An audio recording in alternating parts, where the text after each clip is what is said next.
السلام عليكم ورحمة الله وبركاته سودو هذا داوديال ور دغدغا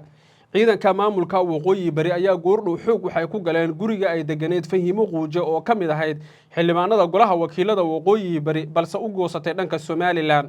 fatashada ayaa lagu bilaabay gurigeeda baaritaan xoog leh ayaana ku socda amar ka soo baxay maxkamadda magaalada Laascaano ayaana lagu sheegay in ciidanku ay amar u haystaan inay baaraan guriga Fahimo Quuje oo qaran dumisnimo lagu eedeeyay xafiiska xeerlaaliyaha guud ee maamulka waqooyi barina wuxuu sheegay in 5 maalmood ka hor ciidamada amniga lagu amray inay xildhibaanada soo qabtaan laakiin ka hor xilka laga xayoobiyo balse la ogaaday inay Nairobi u baxsatay tan oo noqotay la yaab iyo amakaag Fahimo Quuje hadda waxay ku sugan tahay Addis Ababa Hargeysa ayay gali doontaa sida ay wararku tilmaamayaan laakiin xogaha iskhilaafsan ee soo baxay waxay tilmaamayaan in wada hadallo hoose Cabdiraxmaan Cirre iyo Fahimo Quuje u dhexmaray taas oo ku kaliftay in Fahimo Quuje ay isdhiibto Somaliland ay u gacan gasho wararka qaar oo kaftana soo baxay waxay leeyihiin Fahimo waxay u xiistay caruurteedii oo Hargeysa ku sugan iyo ninkeedii hore oo dabcan ay rabaan inay isku noqdaan yani waa warar magaalada soo galay oo la rabo in gabadha lagu dacaayadeeyo laakiin in caruur ay u dhashay nin isaaqa taas wax la diidan yahay maaha si walba ha ahaatee laakiin Fahimo Quuje in gurigeeda baaritaan lagu sameeyo waxay kalifi kartaa in la ogaado xogo badan oo sir ah gurigeeda hadii la baaro calanka Soomaaliland hadii laga helo ka waran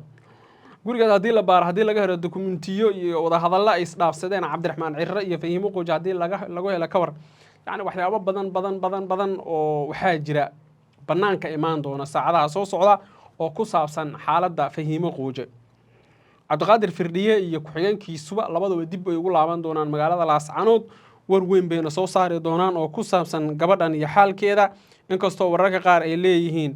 gabadhu lama rabo inay isku mashquuliso waxa ku saabsan arinta Somaliland oo xoga iskhilaafsan ay soo baxayaan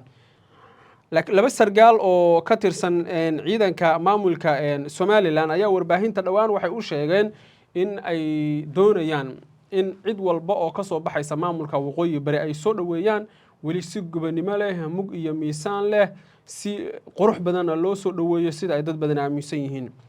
xukuumadda madaxweyne Cirro ayaa hadda ku dhawaaqday sidoo kale inay soo dhaweysay in Fahimo Quuje ay dib ugu soo laabanayso Somaliland wasiir Maxamed Cali Maalik oo deegaan ahaan ka soo jeeda beesha dhulbaantay ayaa sheegay in ay ku faraxsan yihiin soo noqoshada Fahimo oo ku tilmaamay inay tahay qof haldoor ah wasiirku wuxuu shaaciyay in dawladda Somaliland ay si weyn u soo dhaweynayso qof kasta oo dib ugu soo laabanaya dalkiisa iyo dawladdiisa wax kasta oo dhacayna xal laga bixinayo isla markaana Somaliland ay rabto inay dib u socdo inkastoo hadalkan loo arkay mid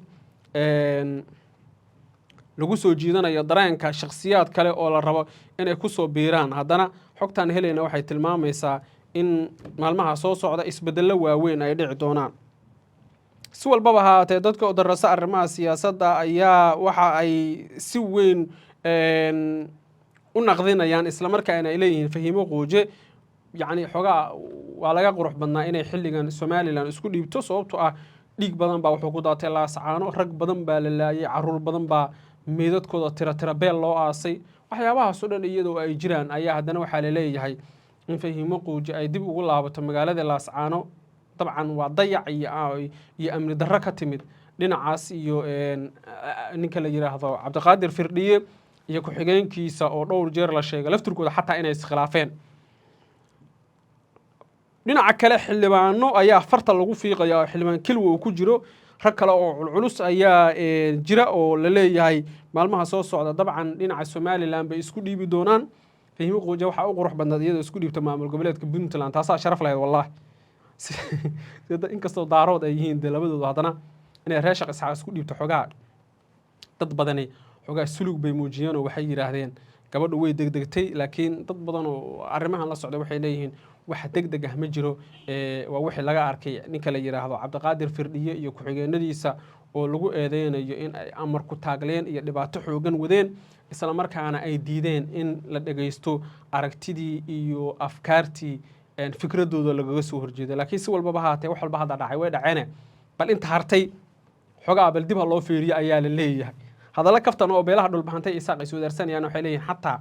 garaadada maamulka waqooyi bari ayay qarka u saaran yihiin inay isdhiibaan oo sheekadu ay noqoto meel aan waxba laga qaban karin